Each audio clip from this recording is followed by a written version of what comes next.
Hi friends, வேர்க்கடலை வச்சு நிறைய சட்னி ட்ரை பண்ணியிருப்பீங்க. இந்த மாதிரி ஒரு சட்னியை நம்ம ட்ரை பண்ணலாம் வாங்க. இந்த சட்னி நல்லா டேஸ்ட்டாக இருக்கும். இட்லி, தோசை, சப்பாத்திக்கு ரொம்ப டேஸ்ட்டாக இருக்கும். நீங்கள் 2 தோசை சாப்பிட்ற இடத்துல 4 தோசை சாப்பிடுவாங்க. 2 இட்லி சாப்பிட்ற இடத்துல 5 இட்லி 6 இட்லி கூட சாப்பிடுவாங்க. அவ்வளோ டேஸ்ட்டாக இருக்கும். வாங்க, இதுக்கு தேவையான பொருள் என்னென்ன பார்க்கலாம். நான் 2 தக்காளி எடுத்திருக்கேன். 2 தக்காளியை சின்ன சின்னதாக வெட்டி எடுத்துக்கிறேன். இது கூட ஒரு பெரிய வெங்காயமும் கட் பண்ணி எடுத்துக்க போகிறேன்.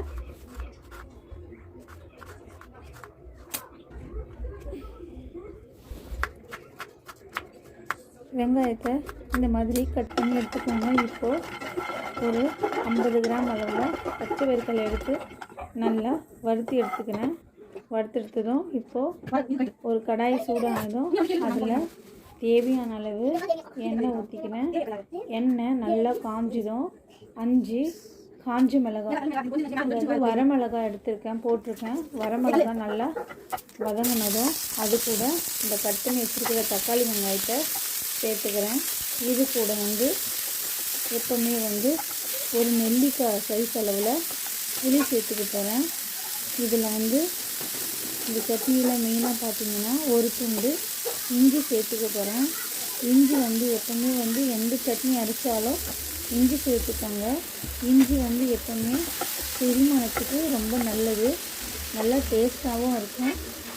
ஒரு துண்டு இஞ்சி சேர்த்துங்க. இதை மிக்ஸி ஜாரில் சேர்க்க போகிறேன். கொஞ்சம் சூடு ஆறுனதும் மிக்ஸியை ஆன் பண்ணி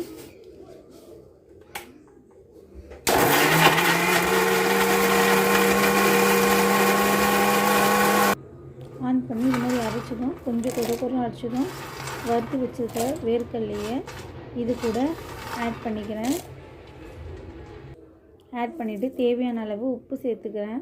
உப்பு சேர்த்ததும் லைட்டாக தண்ணி ஊற்றிக்கோங்க. நிறைய தண்ணி ஊற்றாதீங்க, கொஞ்சமாக தண்ணி ஊற்றுங்க. நல்லா அரைச்சி விடுங்க. பாருங்கள் எந்த அளவுக்கு அரைஞ்சிருக்குன்னு. இந்த அளவுக்கு அரைச்சி வந்தால் போதுங்க. சட்னி ரொம்ப மழமழன்னு இருக்க, ரொம்ப குழன்னு இருக்கக்கூடாது.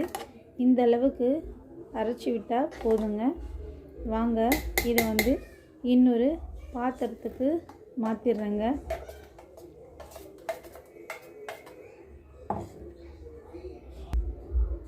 மாற்றினதும் தாளிக்க ஒரு கடாயில் கொஞ்சமாக எண்ணெய் விட்டு, எண்ணெய் காஞ்சதும் கடுகு போட்டுட்டு இது கூட ஒரு 2 மிளகாய் கிள்ளி வச்சுருக்கேன். கடுகு நல்லா பொரிஞ்சிடும். இப்போது காஞ்ச மிளகாய் கொஞ்சம் கருவேப்பிலையும் சேர்க்க போகிறேன்.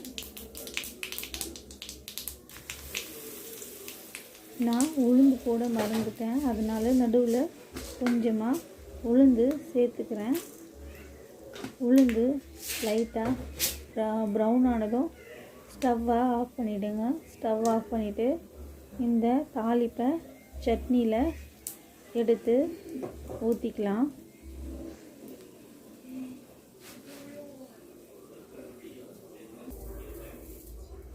பாருங்கள், சட்னியில் ஊற்றிக்கலாம். எவ்வளோ பாருங்கள் கலர்ஃபுல்லாக இருக்குது இந்த சட்னி. இந்த சட்னி அவ்வளோ நல்லா டேஸ்ட்டாக இருக்குங்க. இந்த சட்னியை நீங்களும் ஒரு டைம் ட்ரை பண்ணி பாருங்கள். என்னோடய சேனலுக்கு சப்போர்ட் பண்ணுங்கள் ஃப்ரெண்ட்ஸ். மறக்காமல் லைக் பண்ணுங்கள், சப்ஸ்கிரைப் பண்ணுங்கள்.